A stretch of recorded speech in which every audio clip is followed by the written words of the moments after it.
Bulldozer দিয়ে ভেঙে গুঁড়া করে দেওয়া হয়েছে। জামাতে ইসলামের 1 থেকে 11 জন শীর্ষ নেতাকে খুন করা হয়েছে। বিচারিক আদালতের তামসা, আদালত সাজিয়ে সাজানো পাঠানো আদালত আর সাক্ষী দিয়ে তাদের জীবনকে ধ্বংস করা হয়েছে। সম্মানিত ভাইরা, শেষ পর্যন্ত কোরআনের পাখি খ্যাত সারা দুনিয়ার মানুষ তাদের কলিজায়, যার জন্য আলাদা একটা জায়গা ছিল, আল্লামা দিলওয়ার হোসেন সাঈদীকে জেলের ভিতরে মৃত্যুর দিকে তারা ঠেলে দিল। তার একটা জানাজা ঢাকায় হবে, তা বরদাস্ত করতে পারলো না। শেষ পর্যন্ত তাকে জোর করে পুলিশ করে পাঠিয়ে দেওয়া হলো। সেখানে সেনাবাহিনী, বিজিবি, পুলিশ, র্যাব, আনসার সব কিছু দিয়ে চতুর্দিক থেকে ঘেরাও করে মানুষের স্রোত ঠেকানোর চেষ্টা করা হলো। তখন বর্ষণমুখর দিনে মানুষের স্রোত কেউ ঠেকাইতে পারেনি। সেখানে লক্ষ মানুষ বৃষ্টির পানির সাথে নিজেদের চোখের পানি দিয়ে তাদের প্রিয় মানুষকে দুনিয়া থেকে বিদায় দিয়েছে। জানাজায় শরীক হয়েছে, তার জন্য কেঁদেছে, আল্লাহর দরবারে মাগফিরাতের দোয়া করেছে, তার মর্যাদা বৃদ্ধির দোয়া করেছে। আল্লাহ যেন তাকে শহীদ হিসেবে কবুল করেন সেই দোয়া করেছে। এই শীর্ষ 11 জন নেতা, তাদের সহকর্মীবৃন্দ এবং অন্যায়ভাবে যাদেরকে এই দেশে হত্যা করা হয়েছে, যারা ঈমান নিয়ে বিদায় নিয়েছে, আল্লাহর দরবারে দোয়া করে আল্লাহ তাদের সকলকে শহীদ হিসেবে কবুল করুন। বিশেষ করে 24-এর এই আন্দোলন, যা 1 জুলাই থেকে শুরু হয়ে 36 জুলাই এসে শেষ হয়েছে, এই আন্দোলনে যারা বুক পেতে দিয়েছিল, বুক পেতে দিয়ে বলেছিল, বুকের ভিতরে তুমুল ঝড়, বুক পেতেছি গুলিত,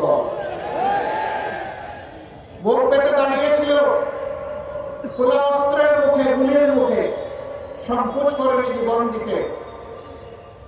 একজন মন্ত্রীকে এক পুলিশ অফিসার তখন বলেছিলেন, স্যার একটা মারি একটাই পড়ে, এরপরে 4 জন দাঁড়িয়ে যায়, 10 জন দাঁড়িয়ে যায়। এটা সেই দেশ। আলহামদুলিল্লাহ, আমরা গর্বিত।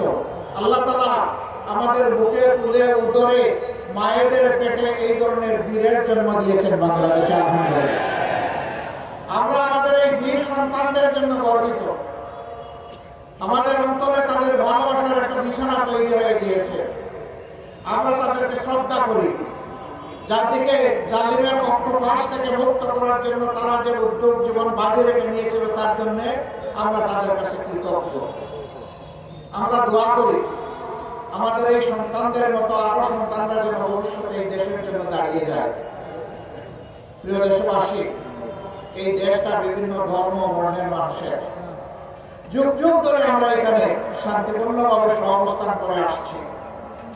কিন্তু যে দলটি জাতিকে বিভিন্ন অংশে ভাগ বিভক্ত করে রেখেছিল, সংখ্যাগুরু সংখ্যালঘু বলে, তারা ফায়দা উঠেছে। আর তারাই যদি সংখ্যা লঘু বলে কিছু থাকে, তাদের সর্বনাশ এই দলটি করেছে।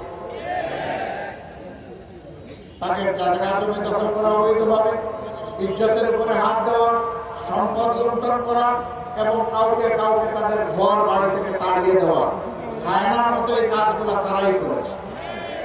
তারা নিজেরা করে দোষ ফেলেছে ইসলামপন্থীদের উপর। যারা আল্লাহর বান্দা, যারা আল্লাহর উপর ঈমান রাখে, তারা কখনো কোনো মানুষের ক্ষতি করতে পারে না, কোনো মানুষের প্রতি হিংসা পোষণ করে না, কোনো মানুষের জীবন নিয়ে তামসা করে না, কোনো মানুষের ইজ্জতের উপরে হাত দেয় না, কোনো মানুষের ইজ্জত, তাদের সম্পদকে নিজের সম্পদ মনে করে না। আমরা দাবি জানিয়েছিলাম, জাতিসংঘের হিউম্যান রাইটস কমিশনকে আমি একটা চিঠি দিয়েছিলাম 13 সালে, যে আমাদের বিরুদ্ধে যে অভিযোগগুলো দেওয়া হয়, আমরা তার তদন্ত দাবি করছি। এই তদন্ত করবে জাতিসংঘ। আমরা সর্বাত্মক সহযোগিতা করব। আমরা চাই 72-এর 10 জানুয়ারি থেকে শুরু করে 24-এ, এখন নতুন করে আবার বলছে, 24-এর 5 আগস্ট পর্যন্ত, এমনকি আজকের দিন পর্যন্ত বাংলাদেশে এরকম যতগুলো অঘটন ঘটেছে তার সুষ্ঠু তদন্ত হোক, তার শ্বেতপত্র জাতির সামনে প্রকাশ করা হোক। সেই শ্বেতপত্রে আমি ব্যক্তিটি যদি কালো বলে চিহ্নিত হই, দুষ্কৃতিকারী বলে চিহ্নিত হই, আমাকেও যেন ক্ষমা করা না হয়।